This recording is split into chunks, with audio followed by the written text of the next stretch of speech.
شاید وہ یہ کہنا چاہ رہے ہیں کہ اللہ تعالیٰ بڑا غفور رحیم ہے، جو مرضی کر دے رہو بخشش ہو ہی جانی ہے۔ تو سر اگر یہ کسی کا کانسیپٹ ہے نا تو اس کو قرآن کی الف بے نہیں پتا۔ ڈاکٹر اسرار صاحب رحمہ اللہ تعالیٰ میرے استاد ہیں، میں نے ان سے بہت کچھ سیکھا ہے، اللہ تعالیٰ ان کو نیک کاموں کا اجر دے اور ان کی برائیوں سے درگزر فرمائے۔ یعنی وہ بیان القرآن آپ سنیں نا تو لگتا ہے کہ یار قرآن جس طرح نازل ہوا ہے وہ اس طرح پریزنٹ ہو رہا ہے۔ جس نے قرآن نہیں پڑھا نا وہ تو یہی سمجھتا ہے کہ شاید اللہ تعالیٰ کو ایک بوڑھی نانی اماں ہے جس نے یہ لوگ پیدا کیے ہیں اور ایک شغل ملا گیم ہے، اینڈ میں ساروں کو ہی چھوڑ دے گا۔ جناب اگر یہ معاملہ ہوتا تو انبیاء اور کتابیں آتی۔ امام محمد غزالی نے کیمیاء سعادت میں لکھا ہے کہ جو علماء ممبروں پہ چڑھ کے لوگوں کو یہ بتا رہے ہیں نا کہ اللہ تعالیٰ بڑا غفور الرحیم ہے اور وہ سب کو بخش دے گا چاہے جس طرح کی مرضی زندگی گزارو، وہ اصل میں یہ بتانا چاہ رہے ہیں کہ اللہ تعالیٰ کے پیغمبر جھوٹے تھے نعوذ باللہ، ان کے ساتھ جو کتابیں نازل ہوئیں، یہ اس میں جو وعیدیں آئی ہیں کہ جو نافرمان ہیں ان کو دوزخ میں جھونکا جائے گا، یہ سب کا سب جھوٹ ہے اور وہ یہ صحیح کہہ رہے ہیں۔ پھر امام غزالی کہتے ہیں ایسے علماء واجب القتل ہیں۔ میں آج کے کسی میٹھے میٹھے مبلغ کے اوپر قتل کا فتویٰ نہیں لگا رہا، امام غزالی کہہ رہے ہیں کہ جو اس قسم کی رحمت کی آیات سنا کر ان کا غلط مفہوم بیان کر کے خدا سے دور کر رہے ہیں۔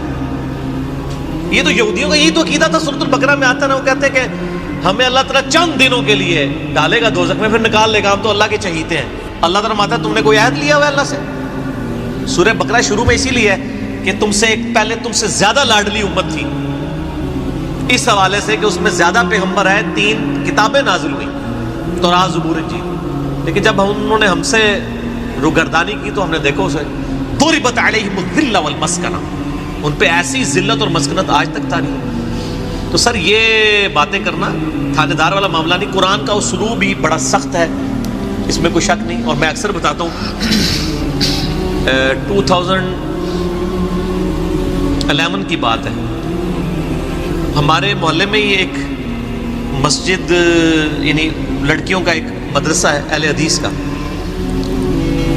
تو وہاں پہ ایک آنٹی ہیں جو ڈاکٹر فرحت ہاشمی کی کلاس فیلو ہیں، اسٹوڈنٹ نہیں کلاس فیلو ہیں، تو رمضان میں دورہ قرآن کرواتی تھی۔ تو میں نے اپنی وائف کو کہا، اس وقت 3 بچے تھے ماشاءاللہ 4 ہیں، میں نے کہا میں بچے سنبھالتا ہوں، تم نہ رمضان میں پورا قرآن گو تھرو کرو۔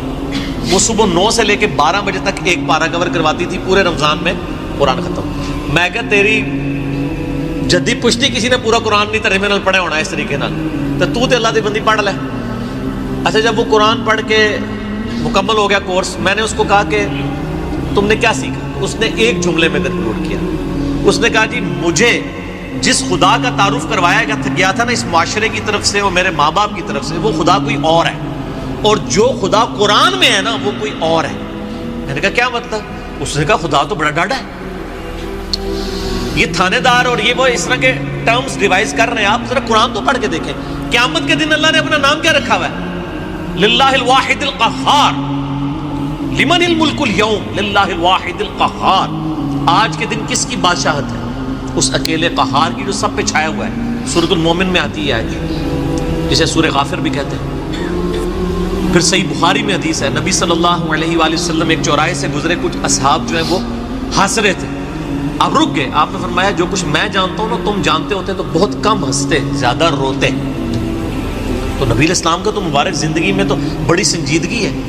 اگر کوئی یہ سمجھتا ہے کہ بغاوت کی زندگی گزارے، اپنی مرضی کی زندگی، نہ، دنیا جو اللہ کی مرضی کی گزارے گا آخرت پھر اس کی مرضی کی ہوگی، لیکن جو اپنی مرضی کی دنیا گزارے گا آخرت پھر اللہ کی مرضی کی ہوگی، یعنی دوزخ میں۔ وَلِعَوْذُ بِاللَّهِ تَعَالَى اللَّهُمَّ أَجِرْنَا مِنَ النَّارِ۔ یہ اتنا معاملہ آسان نہیں ہے۔ اللہ تعالیٰ سورہ حجر میں فرماتا ہے، اعوذ باللہ من الشیطان الرجیم، نبی عبادی انی انا الغفور الرحیم۔ اے نبی علیہ السلام میرے بندوں کو خبر دے دو کہ میں بڑا بخشنے والا مہربان ہوں، لیکن پھر ساتھ ہی فرمایا کہ ان کو یہ بھی بتا دو کہ میرا عذاب وہ بھی بہت سخت ہے۔ بیلنس کرو۔ باقی یہ ٹھیک ہے، بخاری مسلم کی حدیث ہے کہ نبی علیہ السلام نے فرمایا کہ اللہ تعالیٰ نے مخلوقات کی پیدائش سے پہلے اپنے پاس عرش پہ یہ عبارت لکھ لی تھی کہ میری رحمت میرے غضب پہ سبقت لے جانے والی ہے، لیکن کس معاملے میں؟ باغیوں کے لیے نہ، ان لوگوں کے لیے جو پوری ایفرٹ پٹ کریں، پھر بھی اس سے معاملات سیدھے نہ ہو، اللہ کی طرف رجوع لائیں۔ قرآن میں کہیں یہ نہیں ہے کہ ڈٹ کے گناہ کرو، باغی بنے رہو، میں توبہ قبول کروں گا۔ قرآن میں ہمیشہ آیا ہے کہ آپ غلطی کر بیٹھو، اللہ کی طرف رجوع لاؤ، اس کے بعد اپنی اصلاح کرو، اللہ تعالیٰ کو بخشنے والا مہربان پاؤ۔ اسی پہ میرا مسئلہ نمبر 18 ہے، گناہ کبیرہ اور توبہ کا بیان، اور وہ آیت نمبر بھی 17 اور 18 ہی ہے سورۃ النساء کی۔ میں وہ پڑھ بھی دیتا ہوں۔ اعوذ باللہ من الشیطان الرجیم، بسم اللہ الرحمن الرحیم۔ انما التوبۃ علی اللہ، اللہ کے ذمہ ہے ان لوگوں کی توبہ قبول کرنا۔ کن لوگوں کی توبہ؟ للذین یعملون السوء بجہالۃ، جو گناہ کر بیٹھے جہالت میں، انجانے میں ان سے غلطی ہو جائے، گناہ ہو جائے، ثم یتوبون من قریب، اس کے بعد فوراً توبہ کر لے کہ یا اللہ غلطی ہو گئی، کو فجر کے بعد لیٹ اٹھا کہ یا اللہ معاف کر دے، کوشش تھی، الارم نہیں سن سکا، میں ابھی پڑھتا ہوں، مجھے معاف کر دے، اس طرح کا۔ تو جو پڑھے ہی نہ، اوکے جی اللہ تعالیٰ نے کہا میں بڑا غفور رحیم ہوں۔ پورے قرآن میں میرا چیلنج ہے طارق جمیل صاحب کو بھی، میں ان کی بڑی عزت کرتا ہوں، بلکہ سب سے زیادہ میں نے ان کا دفاع کیا ہے جب ان کے خلاف ناسبیوں نے بھونکنا شروع کیا ہے۔ میں ان سے بڑی محبت کرتا ہوں، میں ایسٹ سمجھتا ہوں امت کے لیے، لیکن میں طارق جمیل صاحب سے پوچھتا ہوں پورے قرآن میں کہاں لکھا ہے کہ باغی رہو تو میں معاف کروں گا؟ قرآن تو کہہ رہا ہے اللہ کے ذمہ ان لوگوں کی توبہ کا قبول کرنا ہے جو جہالت میں گناہ کر بیٹھے، ثم یتوبون من قریب، اس کے بعد فوراً توبہ کر لیں، فاولئک یتوب اللہ علیہم، بس ایسوں کی توبہ ہے، اللہ فرماتا ہے میرے ذمہ۔ وکان اللہ علیما حکیما، اور اللہ تعالیٰ علم والا اور حکمت والا ہے، علم ہے اس کے پاس لیکن اس کی حکمت ہے، ڈھیل دیتا ہے کہ چلو توبہ کر لیں۔ اور اگلی آیت، وَلَيْسَتِ التَّوْبَةُ، اور اس کی تو کوئی توبہ قبول نہیں ہوگی، یہ میں نہیں کہہ رہا ہوں طاہر جمیل صاحب، یہ اللہ کہہ رہا ہے، لِلَّذِينَ يَعْمَلُونَ السَّيِّئَاتِ، جو کہ گناہ کرتا ہے، حَتَّى إِذَا حَضَرَ أَحَدَهُمُ الْمَوْتُ، یہاں تک کہ جب اس کی موت کا وقت آ جاتا ہے، قَالَ إِنِّي تُبْتُ الْآن، وہ کہتا ہے یا اللہ میں اب توبہ کرتا ہوں۔ وَلَلَّذِينَ يَمُوتُونَ وَهُمْ كُفَّارٌ، اور نہ ہی ان کی توبہ قبول ہوگی جو کفر کی حالت میں مرے، یعنی وہ پہلے مسلمانوں کا ذکر ہو رہا ہے، کافروں کو اللہ نے الگ کر دیا ہے، یعنی ایسے مسلمان جو موت کے وقت توبہ کریں ان کی بھی توبہ قبول نہیں اور کافروں کی بھی۔ اولئک اعتدنا لهم عذابا الیما، ایسے لوگوں کے لیے ہم نے دردناک عذاب تیار کر رکھا ہے۔ اللہم اجرنا من النار، اللہم اجرنا من النار، اللہم اجرنا من النار، اللہم من احییتہ منا فاحیہ علی الاسلام ومن توفیتہ منا فتوفہ علی الایمان۔ تو یہ تو دیکھ لیں، یہ تو قرآن کی ڈاکٹرائن ہے، آپ اس کو تھانے داری والی معاملہ کہہ رہے ہیں اور یہ کر رہے ہیں۔ باقی ٹھیک ہے کہ اگر ایک بندہ گناہ گار ہے آپ اس کو یہ کہیں کہ توبہ کر کے اللہ کی طرف آؤ، وہ 99 قتل والا واقعہ بھی ہے نا بخاری مسلم میں، ہم نہیں کہہ رہے مایوسی پیدا کریں، لیکن ہم کہہ رہے ہیں خام خواہ لوگوں کو امیدیں بھی نہ دلائیں۔ اور جو سیدنا علی کا قول ہے کہ انسان سویا ہوا ہے جیسے ہی مرے گا جاگ اٹھے گا، اوہ یہ کیا ہو گیا، اے نہ ہو جائے کام نہ پیر پا دو، ڈرانے میں ہی عافیت ہے نا۔ اور آپ کا ڈر کا غلبہ ہی ہوگا تو تب آپ گناہوں سے بچیں گے، صرف خوشخبریوں سے نہیں بچیں گے، ٹھیک ہے۔ میں آپ سے کہتا ہوں اگر دنیا میں یہ آفر کی جائے اللہ کی طرف سے کہ جو مرضی یاشی کرو عذاب کوئی نہیں ہوگا لیکن جنت نہیں ملے گی، سارے کہنے کے جنت ہی کئی لوڑ آتی ہے جنت بنا لینا، پریکٹیکل چیک کر لیں۔ اور اس کے بدلے میں اگر یہ بات کی جائے کہ جی آپ دنیا میں اللہ کی تابع فرمان بن کے رہو، ادروائز آپ کو دوزخ میں جھونک دیا جائے گا، کوئی بچت نہیں ہوگی، تبھی لوگ اللہ کی طرف لیں گے۔ آپ اگر یہ بھی لالچ لوگوں کو دیں کہ نیک مال کرو گے تو جنت ملے گی، برے مال کرو گے تو کچھ نہیں ہوگا، کوئی نہیں کرے گا جب تک آپ ڈر۔ اور یہ نیک بندوں کی اللہ نے نشانی بتائی ہے، وہ دعا کرتے ہیں ربنا اصرف عنا عذاب جہنم ان عذابها کان غراما، سورۃ الفرقان میں جو مسئلہ 120 ہے، اہل ایمان کی 12 خصوصیات، میں نے پورا لیکچر ریکارڈ کروایا ہے۔ ایک خصوصیت یہ کہ وہ دعا کرتے ہیں اے اللہ ہم سے دوزخ کا عذاب پھیر دے، وہ تو ہمارے گلے کا پھندا بن چکا ہے، لٹکتی تلوار ہے۔ اہل ایمان تو ہر وقت ڈرتے رہتے ہیں۔ اللہم اجرنی من النار کیوں وظیفہ تعلیم کیا گیا ہے؟ جامعہ ترمذی میں حدیث ہے سیدنا عثمان جن کو 3 دفعہ جنت کی بشارت ملی ہے، جب قبرستان جاتے تھے اتنا روتے تھے کہ داڑھی آنسوؤں سے تر ہو جاتی تھی۔ لوگ کہتے تھے یہ کیا؟ تو انہوں نے کہا میں نے نبی علیہ السلام سے خود سنا ہے کہ قبر آخرت کی منزلوں میں سے پہلی منزل ہے، جس کی یہ منزل کامیاب ہوئی اس کی اگلی آسان ہوتی چلی جائے گی، اور جو اس میں پھنس گیا اس کی اگلی مشکل در مشکل ہوگی۔ تو حضرت عثمان کو سمجھ آ گئی تھی یہ تھانے داری والا کنسیپٹ جو آپ نے اس کو نام دیا۔ ہم تو تھانے داری نہیں کہتے، ظاہر ہے خدا نے دنیا بنائی ہے اور وہ اسٹیبلش کرنا چاہتا ہے کہ لوگ میرے تابع فرمان ہو، گنڈا گردی کرنے کے لیے تو اس نے دنیا نہیں بنائی ہے۔ تو یہ بڑا کریٹیکل ایشو ہے، اور اس معاملے میں نا مجھے بڑا دکھ ہوتا ہے اس قسم کے واعظین سے، وہ اللہ تعالیٰ کی رحمت کی آڑ میں لوگوں کو اس طرف مائل کر دیتے ہیں کہ وہ الٹا جنہوں کہتے ہیں نا کہ وہ گاٹے فٹ ہونے والی تعلیمات ہو جاتی ہیں، اس سے لوگ پھر نیگیٹو رزلٹ نکالتے ہیں۔ آپ بیلنس بیان کریں، ہم کبھی نہیں کہتے کہ آپ جو ہے نا وہ اس قسم کی باتیں بیان کریں کہ جس کی وجہ سے لوگ اللہ تعالیٰ سے متنفر ہوں۔ آپ دونوں طرف کے مسائل کو بیان کریں۔ اسی قسم کی آیات جو ہے نا وہ یہ آگے سورۃ النحل کی آیت نمبر 119 ہے،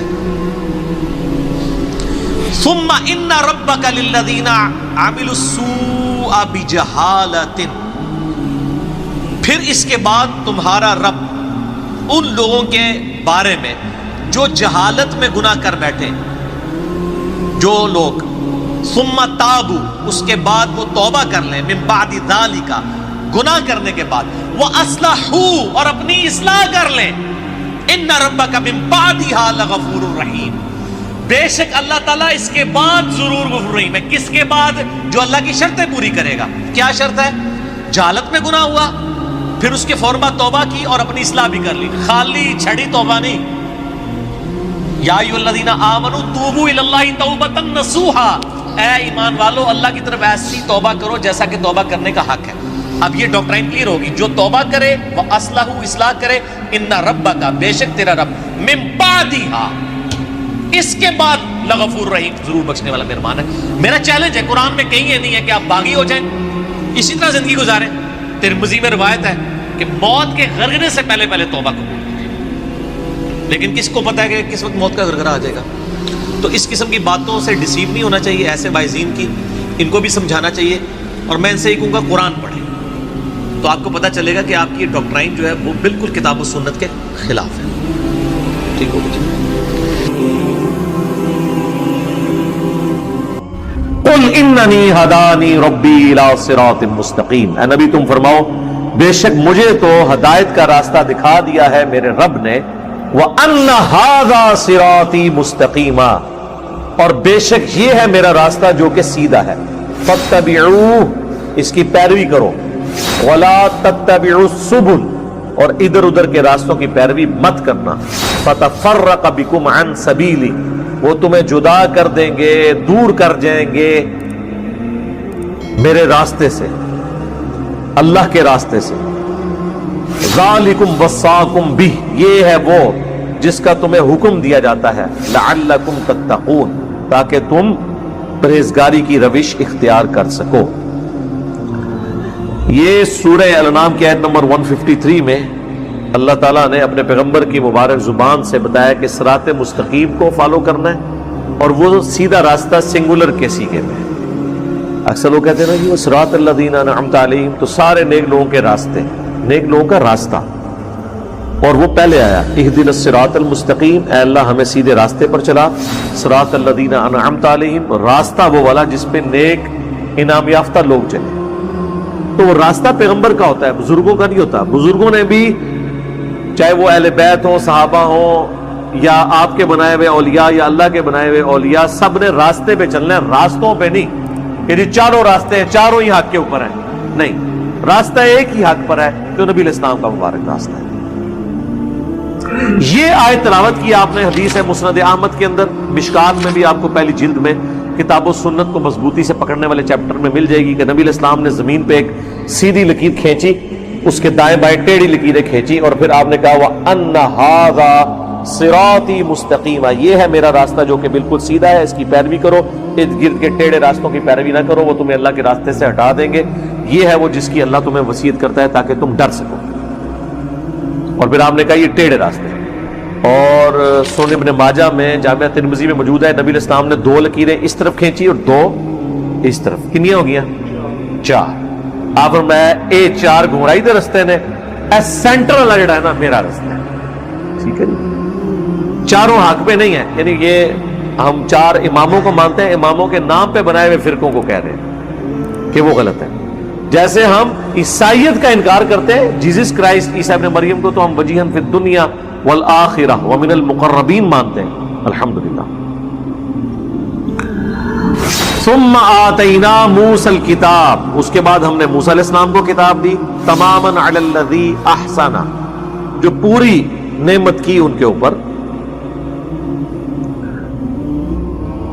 کتاب دی پوری کر دی نعمت ان پر جو نیک عمل کرتے تھے، وَتَفْصِيلًا لِكُلِّ شَيْءٍ، اور تفصیل ہر چیز کی، وَهُدًى وَرَحْمَةً، اور ہدایت اور رحمت، لَعَلَّهُمْ بِلِقَاءِ رَبِّهِمْ يُؤْمِنُونَ، تاکہ وہ اپنے رب کی ملاقات کے اوپر ایمان لے کر آئیں۔ یعنی قرآن سے پہلے بھی اللہ تعالیٰ نے تورات نازل کی جس کے ذریعے ہدایت دی بنی اسرائیل کو، اور وہ کتاب ان لوگوں کے لیے ہدایت اور رحمت کا سبب تھی۔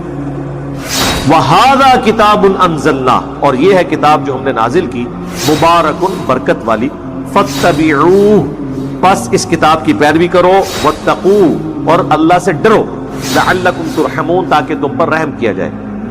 أَن تَقُولُوا إِنَّمَا أُنزِلَ الْكِتَابُ عَلَى طَائِفَتَيْنِ مِن قَبْلِنَا، ہم نے قرآن تمہیں اس لیے دیا تاکہ تم قیامت کے دن اللہ کو یہ گلہ نہ کر سکو کہ ہم سے پہلے 2 بھاری گروہوں کے اوپر، یعنی یہودیوں اور نصرانیوں، یہودیوں اور عیسائیوں کے اوپر تو کتابیں نازل ہوئی تھیں، تعلیمات آئی تھیں، وَإِن كُنَّا عَن دِرَاسَتِهِمْ لَغَافِلِينَ، اور ہم تو اس طرح کی کسی کتاب سے ناواقف تھے، تو دیکھو اللہ نے تمہیں بھی کتاب دے دی ہے، ٹھیک ہے۔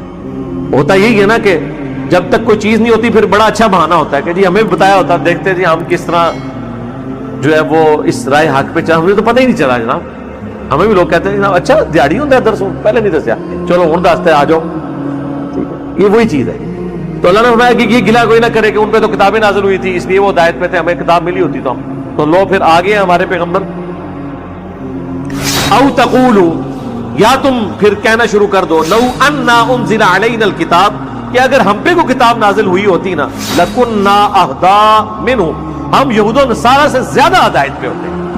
یا اللہ ایک بار آزما کے دیکھ۔ ہاں ویسے جو حضور کے جانثار تھے انہوں نے ثابت کی ہے یہ بات، لیکن یہ ٹونٹ ان لوگوں کو کیا جا رہا ہے کہ جن کے پاس ہدایت آئی ہے تو وہ دشمن بن گئے۔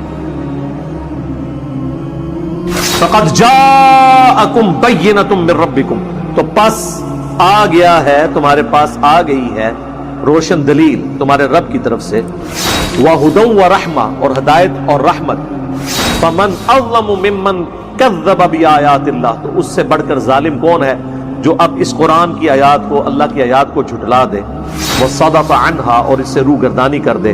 سَنَجْزِي الَّذِينَ يَصْدِفُونَ عَنْ آيَاتِنَا، ان قریب ان لوگوں کو جو ہماری آیات سے منہ موڑ لیتے ہیں، سوء العذاب، برا عذاب دیا جائے گا، بما كانوا يصدفون، بسبب اس کے کہ جو راہ حق سے وہ اناد کیا کرتے تھے۔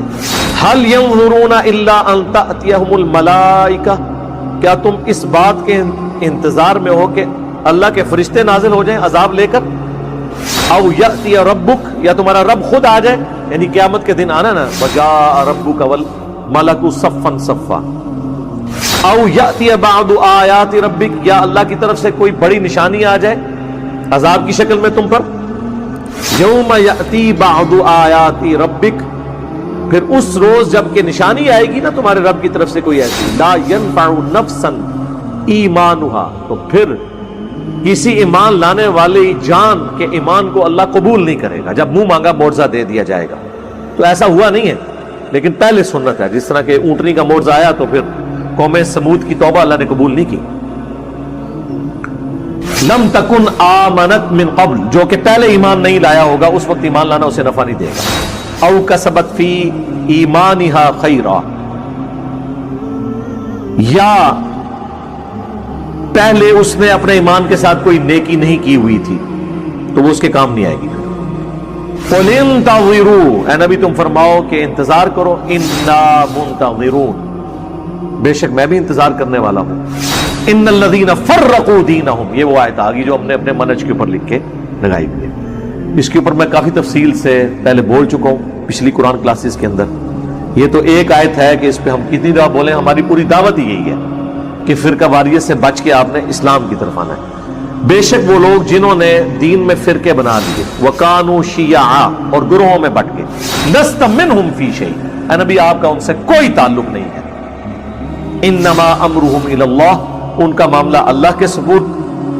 ثُمَّ يُنَبِّئُهُم بِمَا كَانُوا يَفْعَلُونَ، پھر اللہ تعالیٰ انہیں خبر دے دے گا جو دنیا میں وہ کرتوت کیا کرتے تھے. یہ ویسے تعویل خاص کے اعتبار سے تو یہود و نصارہ کے بارے میں، لیکن تعویل عام میں جنہوں نے بھی دین میں فرقے بنائے ان کے اوپر یہ فٹ ہے کہ اللہ کے نبی کا تعلق ان کے ساتھ نہیں. بھائی یہود و نصارہ اگر فرقے بنائے ان کے ساتھ اللہ کے نبی کا تعلق نہیں، اور مسلمان بنائے تو نہیں ہوگا. جسے فٹ اسے گفٹ. من جاء بالحسنہ، جو کوئی قیامت کے دن نیکی لے کر آیا ایک، فلہ عشر امثالھا، تو اللہ تعالیٰ اس کو 10 گنا لوٹائے گا، اس کا ثواب 10 گنا. ومن جاء بالسیئہ، اور جو کوئی ایک گناہ لے کے آئے گا، فلا یجزا الا مثلھا، تو اس کو ایک کے بدلے ایک ہی برائی کا وبال چکنا پڑے گا. یہ اللہ کی رحمت ہے. سبحان اللہ بحمدہ عدد خلقہ ورضا نفسہ وزنۃ عرشہ ومداد کلماتہ وہم لا یظلمون، اور ان پر ظلم نہیں کیا جائے گا. اب وہ مشہور آیات آ رہی ہیں جو میں نے کئی ایک لیکچرز میں پڑھی ہیں. قل اننی ہدانی ربی الی صراط مستقیم، اے نبی تم فرماؤ بے شک مجھے تو ہدایت کا راستہ دکھا دیا ہے میرے رب نے، سیدھے راستے کی طرف میری رہنمائی کر دی ہے.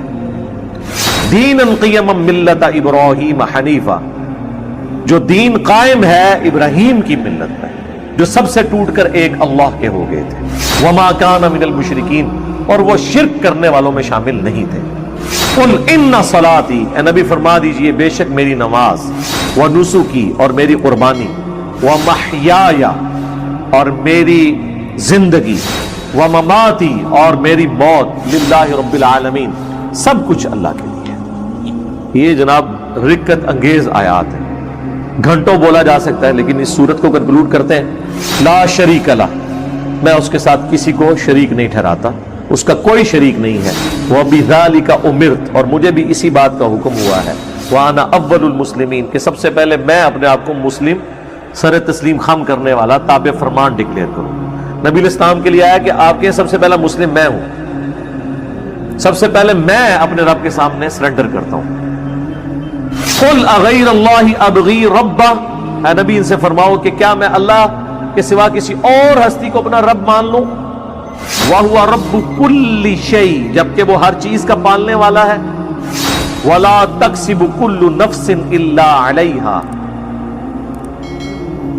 اور کوئی نہیں کماتا شخص مگر وہ اس کا ذمہ دار خود ہوتا ہے. یعنی جو کوئی دنیا میں کرتوت کرے گا بھگتنے اسی کو پڑیں گے، کوئی جان کسی کا بوجھ اٹھانے والی نہیں ہوگی. اور وہ آگے بات آ بھی گی ساتھ ہی اس کے ساتھ. وَلَا تَزِرُ وَازِرَةٌ وِزْرَ أُخْرَىٰ، اور کوئی بوجھ اٹھانے والی کسی دوسرے کے گناہوں کا بوجھ نہیں اٹھائے گی. ثُمَّ إِلَىٰ رَبِّكُمْ، اس کے بعد لوٹ کر تمہیں جانا ہے، مرجعکم، اپنے رب کی طرف. فَيُنَبِّئُكُمْ بِمَا كُنْتُمْ فِيهِ تَخْتَلِفُونَ، تو وہ تمہیں بتا دے گا جو کچھ تم دنیا میں اختلاف کیا کرتے تھے. لیکن وہاں پتہ لگنے کا فائدہ نہیں ہے. اگر یہود و نصارہ کو، قادیانیوں کو مرنے کے بعد اللہ کے حضور پیش ہو کے پتہ چلا کہ یہ حق ہے اور یہ باطل، تو واپس نہیں وہ دنیا میں آ سکتے. وَإِذَا مَسَّ الْإِنسَانُ ضُرٌّ دَعَا رَبَّهُ مُنِيبًا إِلَيْهِ، اور جب انسان کو کوئی تکلیف پہنچتی ہے تو وہ اپنے رب کو پکارتا ہے بڑے رجوع کے ساتھ، بڑے لمبے ہاتھ اٹھا کے اللہ کی طرف متوجہ ہوتا ہے. ثُمَّ إِذَا خَوَّلَهُ نِعْمَةً مِّنْهُ، جب ہم اسے اپنی طرف سے نعمت عطا کر دیتے ہیں، نَسِيَ مَن كَانَ يَدْعُو إِلَيْهِ مِن قَبْلُ، تو وہ ایسا بھول جاتا ہے جیسا کہ اس نے کبھی ہمیں پکارا ہی نہیں تھا. یہی ہوتا ہے. یعنی دنیا میں لوگ اللہ کو پکارتے ہیں، اللہ تعالیٰ مصیبت پریشانی حل کر دیتا ہے، اس کے بعد وہ یا تو اور ہستیوں کی طرف اس تکلیف کے دور کرنے کو منسوخ کرنا شروع کر دیتے ہیں، یا وہ کہتے ہیں جی میری تو پلاننگ ہی بڑی چنگی تھی، دیکھو نا میں اس ٹائم بڑا منو سمجھ آ گئی سی کیا ہونا ہے تو میں کر لیا سی، تو انہوں اللہ کا بندہ جنی مرضی سمجھ آ جائے، اللہ کے سامنے تو اتنے فیکٹرز ہیں کہ کسی بھی انسان کو کسی بھی وقت وہ آنے واحد میں ہیرو سے زیرو اور زیرو سے ہیرو کر دے، اس کے لیے کوئی مسئلہ ہے؟ یعنی انسان کی ساری پلاننگز دھری رہتی، جیسا کہ مولا علی رضی اللہ تعالیٰ عنہ علیہ السلام کا قول ہے کہ میں نے اپنے ارادوں کے ٹوٹنے سے اپنے رب کو پہچانا ہے، یعنی میں پورا ارادہ کر لیتا ہوں، سارے کے سارے سرکمسٹانسز فیوریبل ہوتے ہیں میرے لیے، ڈن، اچانک پتہ ہی نہیں چلتا کہ یہ کیا ہو گیا، ایسا ہو جاتا ہے میرے بھائیوں۔ اور یہی چیزیں بیسیکلی اللہ تعالیٰ اپنا آپ انسان کو دکھاتا ہے کہ کوئی شخص اللہ تعالیٰ سے کبھی بھی آزاد نہیں ہو سکتا، حتیٰ کہ آپ دیکھ لیں سورۃ الکہف میں آیا کہ اے نبی علیہ السلام کبھی ایسا نہ ہو کہ آپ یہ ایک بات کہیں کہ میں کل یہ کام کروں گا اور آپ انشاءاللہ نہ کہیں، ایسا کبھی نہیں ہونا چاہیے، انشاءاللہ کے ساتھ کہنا ہے۔ اگر وقت کے پیغمبر کو یہ بات کی جا رہی ہے ہمارے محبوب صلی اللہ علیہ وآلہ وسلم کو کہ آپ نے کبھی مستقبل کے بارے میں انشاءاللہ کے بغیر بات نہیں کرنی، کبھی نہیں کرنا ہے میں کام کروں گا، مگر یہ کہ انشاءاللہ ماشاءاللہ کے ساتھ، کیونکہ انسان تو صرف ان فیکٹرز کو دیکھ رہا ہوتا ہے نا جو آپ کے سامنے، ہم نے کئی بار چیزیں دیکھی ہیں ہر فیکٹر کاؤنٹر کرتے ہیں، میرے جیسا تو وہمی بندہ کوئی شاید چھوڑتا ہی نہیں ہے، پھر بھی کچھ کوئی نہ کوئی پاک نکل آتی ہے بیچوں، کیوں نکل آتی ہے؟ انسان کبھی آزاد نہیں ہوتا اللہ سے، اس کی تقدیر سے کبھی آزاد نہیں ہوتا، اسی لیے الحمدللہ عرصہ دراز سے ہم اپنی پوری ایفرٹ کر کے اس کے بعد اللہ پر ہی توقع رکھتے ہیں، اور میں یعنی جتنا اپنے دنیاوی معاملات میں یا دین کے کام میں ریسورسز کو مینیج کرنے میں وہمی ہوں نا، اس سے زیادہ میں الحمدللہ عرصہ دراز سے اللہ کے بارے میں وہمی ہوں کہ جب کچھ میں سب کچھ کر لیتا ہوں نا، اور مجھے سب سے زیادہ جس چیز کی ٹینشن ہوتی ہے نا وہ اللہ کی ہوتی ہے کہ اللہ تعالیٰ کو رکاوٹ نہ ڈال دیں، اللہ کی طرف متوجہ رہتا ہوں ہر معاملے میں، اور اس کا میں نے پھر پازیٹیو رزلٹ دیکھا ہے کہ میرے بگڑے ہوئے کام جس میں نے کئی چیزیں اوور لک کی ہوئی ہوتی ہیں وہ پھر اللہ نے سنبھالی ہوتی ہیں، وہ خود بخود ریزالو ہونی شروع ہو جاتی ہیں، پتہ ہی نہیں چلتا کہ کہاں سے اللہ تعالیٰ معاملات کو سیدھا کرتا ہے۔ وَمَن يَتَّقِ اللَّهَ يَجْعَل لَّهُ مَخْرَجًا وَيَرْزُقْهُ مِنْ حَيْثُ لَا يَحْتَسِبُ، یہ قرآن کی آیت ہے سورہ طلاق کی، جو کوئی اللہ پر تقوی اختیار کرے گا ہم اس کو وہاں سے رزق دیں گے کہ اسے گمان بھی نہیں ہوگا، ان اللہ بالغ امری، اللہ تعالیٰ اپنے کاموں کو پورا کر کے رہتا ہے، اللہ نے جو ارادہ کر لیا ہے نا جس کام کو بلوغت تک لے کے جانے کا وہ اس نے کر دینا ہے، لیکن قد جعل اللہ لکل شیء قدرا، لیکن ہر چیز کے لیے اللہ نے ایک اندازہ مقرر کر رکھا ہے، یعنی جب وہ وقت آئے گا نا تبھی وہ معاملات ہوں گے، اس سے پہلے نہیں ہو سکتے، آپ جتنا مرضی ٹل لگا لیں، جس چیز کا جو وقت ہے وہ اسی وقت پہ ہونا۔ تو اللہ تعالیٰ فرماتا ہے کہ یہ جب ہم ان کو عطا کر دیتے ہیں پھر یہ فوراً اللہ کو بھول جاتے ہیں۔ وہ میں اگلے دن وہ قاسم علی شاہ صاحب کی ایک ویڈیو دیکھ رہا تھا، انہوں نے بڑی اچھی بات کی واسف علی واسف صاحب کے حوالے سے، وہ کہہ رہے تھے کہ وہ بتا رہے تھے کہ اللہ کی طرف آپ کی توجہ اور توکل کا لیول کیا ہونا چاہیے۔ ایک تو وہ توکل ہے جو ہمیں واعظین کی تقریروں میں نظر آتا ہے، ان کی کتابوں میں نظر آتا ہے، پریکٹیکلی وہ 1% اللہ پہ توکل نہیں کرنے والے ہوتے ہیں۔ اگر اللہ پہ توکل ہو تو وہ اپنے چاہنے والوں اور مریدین سے چندے اکٹھے نہ کر رہے ہوں اور ایک چیز کی ٹینشن کر رہے ہوں، تو وہ ایسے معاملات نہیں ہوتے۔ وہ میرے ایک دوست ہیں، یہ واقعہ آپ نے یاد رکھا ہے، میں دوبارہ آپ کو قاسم علی شاہ صاحب والا بعد میں سناتا ہوں، مجھے ایک اور واقعہ یاد ہے۔ میرے ایک دوست ہیں تو وہ کہتے ہیں کہ میرے ساتھ ایک پیر صاحب کے بیٹے جو ہے نا وہ کالج میں پڑھتے تھے، تو وہاں پہ کافی وہ عرس وغیرہ لگتا تھا، بڑے دور دراز سے لوگ آتے تھے، تو کہتے ہیں کہ وہ جن دنوں میں عرس ہوتا تھا نا تو وہ پولیس کو بار بار فون کر رہے ہیں کہ جناب سیکیورٹی کا بڑا خیال رکھنا ہے لوگوں دی جی، یعنی یہ لوگ آتے ہیں، پچھلی بار بھی آیا ہو گیا سی ہے کی ہویا سی جیب کٹ گئی تھی۔ تو میں نے دیکھا کہ پیر خانے پہ یا عرس پہ لوگ جا رہے ہوں، لوگ ان کو وہاں پہ مار رہے ہوں کہ یہاں ادھر کیا کرنے آئے ہیں، وہ تو بیچارے بڑے کمزور لوگ ہیں جو عرسوں کے خلاف ہیں، نہ ان کے پاس یہ کیپیبلٹی کہ وہ مارنے والے تو دوسری پارٹی ہیں۔ تو کہتا میں نے اس کو کہا یار تم اتنی ٹینشن کیوں لیتے ہو، مطلب جو آ رہا ہے اس کو کہنا ہے جی اللہ تو بندے ہوئے نا جیبا کٹ جان گے سانو کے دین گے تھے آگے، یہ اس نے خود بول کے کہا اس نے کہا ہمارے مریدین کی اگر جیبیں کٹ گئیں تو یہ ہمیں کیا دیں گے، تو ہمیں ان کی جیبوں کی زیادہ فکر ہوتی ہے، اور مریدین اس لیے سے جا رہے ہیں کہ پیر صاحب جو ہے نا وہی ہماری حفاظت کرنے والے ہیں، اور پیر صاحب آپ کی جیب کی حفاظت کے لیے خود پولیس کے محتاج ہیں، آپ اندازہ کر لیں۔ اور وہ قاسم علی شاہ صاحب کہنے لگے کہ وہ واصف علی واصف صاحب ایک مجلس میں فرما رہے تھے کہ اللہ کے بندوں میں اور دنیا داروں میں کیا فرق ہوتا ہے۔ وہ کہتے ہیں اللہ کے بندے جو ہوتے ہیں نا، ان کو کوئی اگر پتھر بھی مار دیتا ہے نا آ کے، تو ان کو پتھر مارنے پر بھی غصہ نہیں آتا، وہ اوپر دیکھ کہتے ہیں یا اللہ خیر ہے، وہ غلطی ہو گئی، کیوں؟ یہ حقیقت بات ہے کہ فاعل حقیقی اللہ ہے، یہ ذہن میں رکھیے گا۔ آپ کو جو مخلوق کی طرف سے تکلیف بھی پہنچتی ہے نا، اس کا فاعل حقیقی بھی اللہ ہے، کیونکہ جو ہزاروں تکلیف کے درمیان ہرڈل بنا ہوا ہے اسی نے اجازت دی ہے نا کہ چلو ایک چونڈی انہوں وڈ لے جائے، کیونکہ ہزاروں تکلیفیں تو اس نے آلریڈی بلاک کی ہوئی ہیں، ہمیں تو پتہ ہی نہیں کہ کہاں کہاں سے۔ آپ نے اگر یہ چیز دیکھنی ہے تو آپ حیران ہوں گے کہ چھوٹے بچوں کا بڑا ہو جانا یہ معجزے سے کم نہیں ہے۔ بچے جس طرح اندھوں کی طرح بھاگتے ہیں، ایک کن پٹی پہ صرف ایک جو ہے کارنر لگنے کی مار ہے نا بچے کی ڈیتھ، بڑا بندہ مر جاتا ہے۔ کس طرح بستروں سے گرتے ہیں، جا کے کبھی کہیں گرتے ہیں، سیڑھیوں سے نیچے گر جاتے ہیں، کہیں جا کے لگتے ہیں، کبھی کچھ ٹوٹ جاتا ہے، کبھی ادھر آ کے بندہ کہتا ہے اوہ شکر ہے جی بس نیڑے ہی نیڑے بچا ہے، اور اللہ سے بچو، اللہ نے بچایا ہوتا ہے، ہمیشہ ہی بچ جاتا ہے بندہ۔ کتنے بچوں کی آنکھیں نکل جاتی ہیں بچپن میں، ورنہ تو آدھے ادھر جو ہے وہ کانے بیٹھے ہوئے ہوں۔ یہ اللہ نے بڑے کیے ہوتے ہیں، یہ اللہ قرآن پاک میں آیات ہیں، اللہ فرماتا ہے کہ ہم نے فرشتے معمور کیے ہوئے انسانوں کی حفاظت کے اوپر، یہ ساری چیزیں اللہ لے کے چل رہا ہوتا ہے۔ لیکن اللہ فرماتا ہے جب ہم تکلیف دور کر دیتے ہیں پھر کہتے ہیں یہ تو کوئی کہہ دیتا ہے بزرگوں نے کیا ہے، کوئی کچھ کہہ دیتا ہے، کوئی کچھ کہہ دیتا ہے۔ وہ ایک مجھے لطیفہ یاد آ گیا، وہ ایک بندہ جو ہے وہ سمندری طوفان میں پھنس جاتا ہے، اور جب وہ ڈوبنے لگتا ہے تو کہتا ہے یا اللہ منو بچا لے، میں دیکھ دیا گا تیرے نا دی، ٹھیک ہے جی، تو اللہ تعالیٰ بچا لیتا ہے۔ تو وہ پھر کنارے آ کے کہتا ہے جی، وہ تو پھر ظاہر ہے اس نے مکر ہی جانا ہوتا ہے، جو اللہ فرماتا ہے کہ جب ہم ان کی تکلیف دور کرتے ہیں پھر یہ بھول جاتے ہیں ہمیں۔ تو کنارے پہ پہنچ کے کہتا ہے کیڑی دیکھ، کوئی دیکھ شیک نہیں ہو۔ تو وہ پھر ایک اور ہچکولا اس کو آتا ہے، تو پھر وہ سمندر میں کہتا ہے نہیں یا اللہ میں پوچھ رہا تھا مٹی کے لوڑی، ٹھیک ہے، کیڑی دیکھ تو مراد ہے مطلب نہیں، یہ اللہ نے تو نہیں دھوکہ دیتا جا سکتا ہے، دنیا ہی دھوکہ دیتا جا سکتا ہے کہ میٹھی دیکھ یا نمکین۔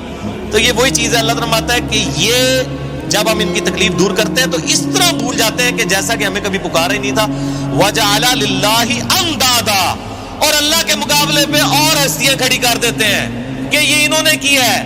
بچہ اللہ نے دیا ہوتا ہے، کہتے ہیں نہیں وہ ان کی وجہ سے ہوا ہے، لِيُضِلَّ عَنْ سَبِيلِهِ، تاکہ بہکا دیں اللہ کی راہ سے۔ حقیقت بات ہے کہ یہ شیطان انسان کے دل میں یہ وسوسہ ڈالتا ہے کہ یہ فلاں کی وجہ سے ہوا ہے۔ آپ ہندوؤں کے پاس چلے جائیں، وہ بھی یہی کلیم کرتے ہیں کہ جی ہم فلاں مندر میں گئے تھے تو ہمیں اولاد ہوگی، حالانکہ اللہ دے رہا ہوتا ہے۔ لیکن شیطان جو ہے وہ اینڈ ٹائم پہ ایسا وسوسہ ڈالتا ہے کہ انسان اور ہستیوں کی طرف اسے منسوخ کرنا شروع کر دیتا ہے۔ ہم نے تو کئی ایسے دیکھے ہیں جو لوگوں کو بچے دے رہے ہیں لیکن خود بے اولاد ہوتے ہیں، ان کو کہ آپ کیوں نہیں اولاد ہو رہی ہے؟ سورہ شورا کا آخری رکوع پڑھ لیں، اللہ فرماتا ہے اللہ جسے دیتا ہے بیٹے دیتا ہے، جسے چاہتا ہے بیٹیاں دیتا ہے، جسے چاہتا ہے دونوں دیتا ہے، اور جسے چاہتا ہے محروم رکھتا ہے۔ نبی علیہ السلام کی صرف ایک بیوی ہے جس سے اولاد ہے، سیدہ خدیجہ سے، یا ایک ماریہ قبطیہ سے سیدنا ابراہیم علیہ السلام پیدا ہوئے، وہ بھی فوت ہو گئے، باقی آپ کی ساری بیویاں بے اولاد ہیں۔ کیا نبی کی بیویوں کی خواہش نہیں تھی کہ ان کی اولاد ہو؟ اللہ کی مرضی۔ سیدہ عائشہ محبوب ترین بیوی ہیں، جوانی کی عمر میں بیوہ ہوئی ہیں، کوئی اولاد نہیں ہے، اللہ ان کو ایک بچے ہی دے دیتا کہ حضور کے بعد انہوں نے 47 سال تک زندہ رہنا تھا کہ چلو ان کی ایک دل جوئی کا معاملہ ہو جاتا کہ 18 سال کی عمر میں بیوہ ہو گئی ہیں، ایک بچہ ہوتا تو ان کی زندگی بھی اس کے سارے گزر جاتی۔ نہیں، یہ اللہ کے فیصلے ہیں۔ قل تمتع بکفرک قلیلا، اللہ کا اس پہ غضب دیکھیں، اللہ فرماتا ہے نبی ان سے فرمائیے کہ یہ جو تم کفر کر رہے ہو نا، اور یہ جو لطف اٹھا رہے ہو ہماری نعمتوں سے کہ تمہیں ہم کوئی نعمت دیتے ہیں تو تم اور ہستیوں کی طرف منسوخ کرتے ہو، اٹھا لو تھوڑی دیر کے لیے دنیا کی زندگی میں، انک من اصحاب النار، پھر تو تم مرنے کے بعد دوزخیوں میں ہی شامل ہوگا انسان۔ یہ سنگولر کے سیغے سے نا ایز اے ڈاکٹرین یہ لفظ استعمال ہو رہا ہے کہ تو اٹھا لے جو کچھ تو نے نفع اٹھانا ہے دنیا کی زندگی میں، تو منسوخ کر لے مخلوق کی طرف، پھر تو نے مر کے نا ہمارے پاس جب آنا ہے تو آگ ہی تیرا مقدر ہوگی. دنیا میں تو نے جو کچھ کرنا تھا وہ کر لیا. اگر آپ کو ہماری ویڈیو اچھی لگی تو ہمارے چینل کو سبسکرائب ضرور کریں.